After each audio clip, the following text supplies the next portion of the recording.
Assalamualaikum warahmatullahi wabarakatuh.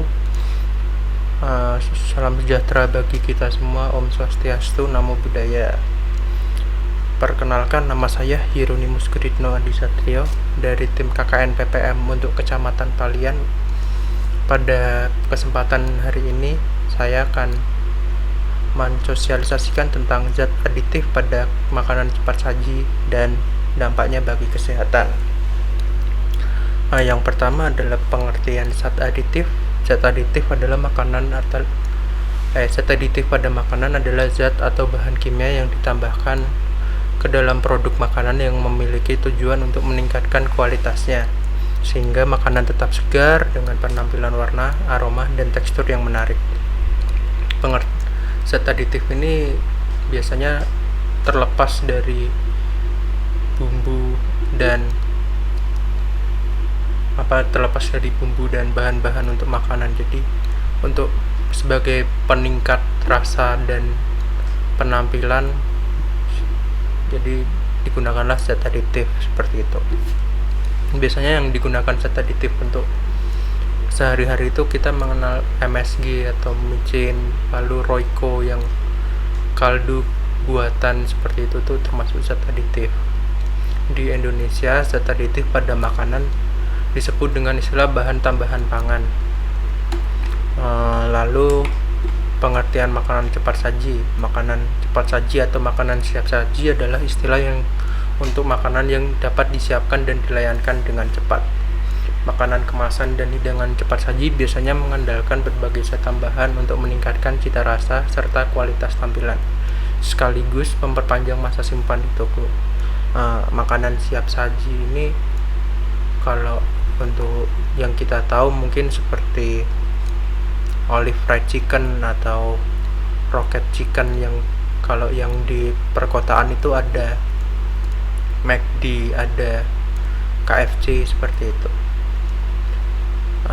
Lalu juga makanan siap saji itu juga termasuk untuk makanan kemasan seperti misalnya ciki-ciki seperti itu, makanan Cheetos, makanan kemasan, snack-snack seperti itu termasuk makanan siap saji karena langsung dapat dimakan. Jadi setelah dibeli itu langsung dapat dimakan seperti itu.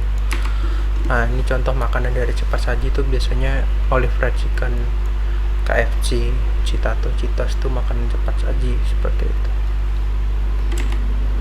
Zat aditif yang biasanya terdapat pada makanan cepat saji, saya akan mempresentasikan 8 zat aditif yang biasanya digunakan untuk makanan cepat saji. Yang pertama adalah monosodium glutamat.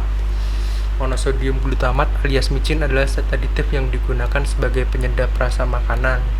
Biasanya kalau ibu-ibu memasak tuh kadang ada micin itu digunakan untuk penyedap rasa, digunakannya sedikit kan. Seperti itu. Di makanan cepat saji itu biasanya juga menggunakan monosodium glutamat atau micin ini. Efek yang berlebihan itu biasanya dapat menimbulkan gejala penyakit yang disebut oleh Chinese Restaurant Syndrome atau sindrom restoran Cina. Penyakit ini ditemukan setelah seseorang makan di restoran Cina yang menggunakan micin yang berlebihan. Efek yang ditimbulkan tuh biasanya terlihat pusing-pusing dan mual-mual. Lalu ada juga yang katanya monosodium glutamat jika terlalu banyak dapat menimbulkan kebodohan, tapi itu masih menjadi perdebatan di kalangan ilmuwan seperti itu. Lalu yang kedua ada pewarna makanan. Pewarna makanan ini biasanya yang kita gunakan untuk mempercantik penampilan. Jadi untuk mewarnai misalnya roti seperti itu kita menggunakan pewarna makanan. Pewarna makanan ini ada 2 jenisnya, yaitu pewarna buatan dan pewarna alami. Untuk pewarna alami sendiri kita yang cukup terkenal untuk dipakai itu daun pandan dan kunyit, biasanya warna hijau dan warna kuning seperti itu. Kita menggunakan warna kuning biasanya untuk mewarnai nasi kuning kan, itu menggunakan kunyit kan biasanya, kunyit itu kan untuk pewarna makanan seperti itu. Jadi untuk nasi kuning kan biasanya menggunakan kunyit seperti itu. Lalu pewarna buatan ini juga terdapat dua jenis pewarna buatan yang biasanya digunakan sebagai untuk makanan, benar-benar untuk pewarna makanan. Nah, contohnya itu seperti tartazin yang untuk warna kuning dan apa itu namanya, tartazin untuk warna kuning dan indigo karmin untuk warna biru. Itu untuk biasanya penggunaan untuk pewarna makanan buatan yang benar-benar pewarna makanan. Tapi karena pewarna makanan yang buatan ini harganya cukup mahal, kadang orang-orang itu untuk mengurangi biayanya, mereka beberapa oknum ini menggunakan pewarna tekstil seperti itu, yang kita tahu dapat menimbulkan beberapa dampak buruk bagi kesehatan, salah satunya kanker seperti itu. Lalu ada natrium nitrit. Natrium nitrit itu menggunakan zat pengawet dalam daging olahan yang digunakan untuk mencegah pertumbuhan bakteri.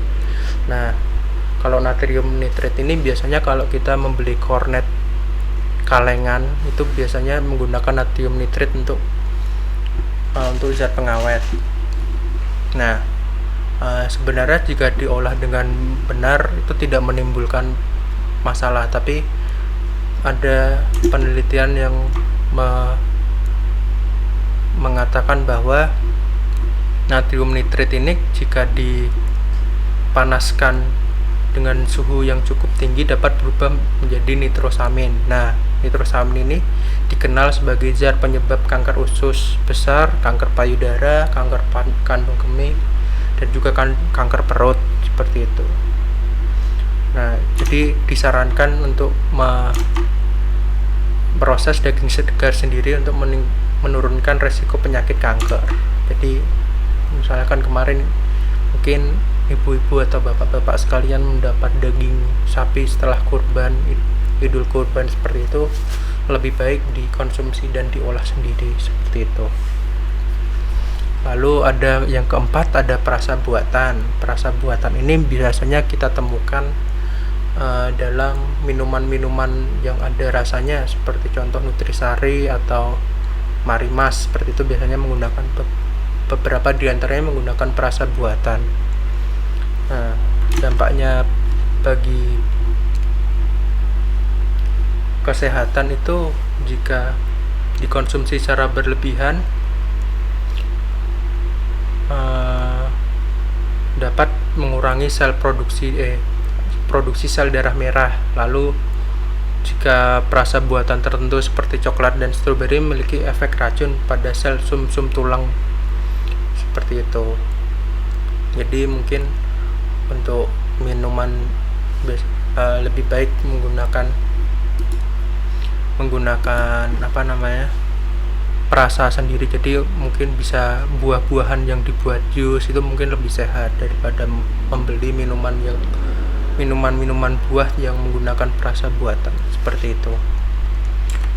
Lalu yang kelima ada sirup jagung tinggi fruktosa. Sirup jagung fruktosa merupakan pemanis buatan yang sering ditemukan dalam soda, jus, permen, sereal, dan berbagai makanan ringan. Nah, di sini untuk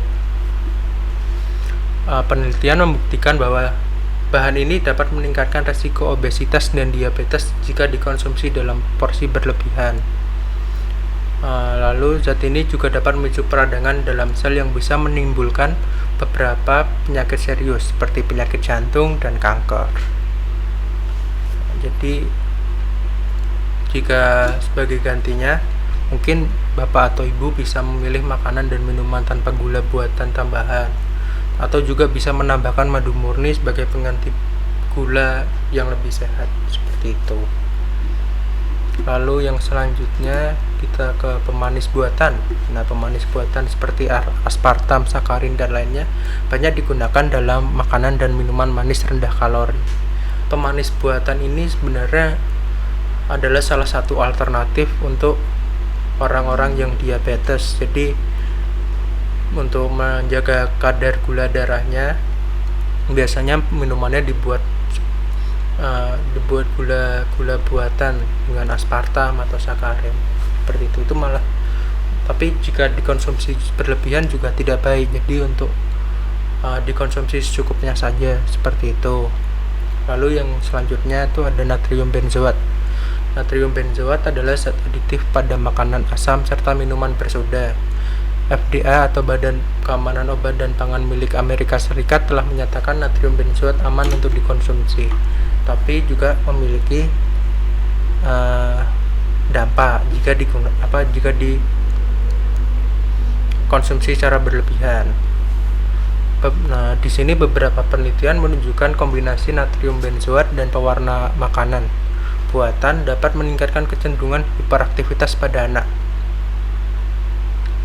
Lalu jika natrium benzoat yang dikombinasikan dengan vitamin C juga dapat berubah menjadi benzena, zat yang dapat meningkatkan risiko kanker, seperti itu.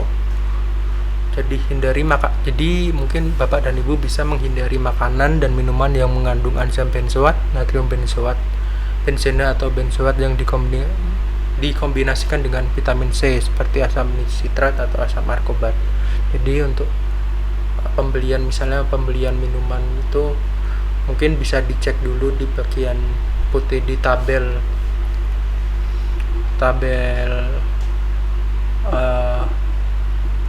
bahan-bahan itu kan, yang ingredientnya, yang bahan-bahan untuk pembentuk bahan-bahan minumannya, seperti itu dicek dulu untuk menghindari resiko yang ditimbulkan natrium benzoat, seperti itu. Lalu yang terakhir ada lemak trans. Lemak trans merupakan minyak sayur terhidrogenasi yang biasanya ditemukan dalam margarin, biskuit, popcorn, makanan yang digoreng hingga krimer. Seperti yang kita tahu, lemak trans ini biasanya dapat menimbulkan penyakit jantung karena ya lemak jahat yang ada dalam yang ditemukan biasanya di margarin, seperti itu. Terhidrogenasi itu artinya minyaknya ini minyak nabati yang dipadatkan. Nah, seperti margarin atau butter, ya margarin itu blue band itu kan biasanya bentuknya sudah padat tuh, jadi kalau digoreng kan menjadi cair. Nah, itu benar yang menimbulkan lemak jahat atau lemak trans, seperti itu. Untuk alternatifnya mungkin bisa menggunakan minyak zaitun atau mungkin minyak goreng biasa untuk memasak, seperti itu. Memang margarin itu dapat menimbulkan rasa asin, maksudnya meningkatkan rasa gurih yang ada di makanan, tapi beberapa dampaknya dapat menimbulkan penyakit jantung, seperti itu. Nah, di sini efek samping penggunaan zat aditif yang berlebihan. Untuk menentukan apakah zat aditif pada makanan dapat digunakan tanpa efek berbahaya adalah dengan menetapkan jumlah asupan harian yang layak dikonsumsi atau acceptable daily intake, atau yang disingkat ADI. ADI ini adalah perkiraan jumlah zat aditif maksimal yang pada makanan yang dapat dikonsumsi dengan aman setiap hari selama seumur hidup tanpa efek kesehatan yang merugikan. Nah, batas maksimum penggunaan zat aditif pada makanan ini telah ditentukan oleh BPOM. Jadi bagi para produsen yang melanggar batas ketentuan tersebut dapat dijatuhi sanksi berupa peringatan tertulis hingga pencabutan izin edar, seperti itu. Jadi zat aditif yang berlebihan itu sangat mungkin merugikan kesehatan. Jadi dapat untuk mengkonsumsinya mungkin harus dikontrol, mungkin menerapkan kontrol yang ditentukan gitu dari BPOM, seperti itu. Sekian presentasi dari saya, semoga bermanfaat. Mungkin jika ada kurang atau ada pertanyaan bisa dihubungi di Instagram kami di @kknpalian atau di nomor WA yang tertera di bawah. Terima kasih sekali lagi untuk perhatiannya. Semoga bermanfaat.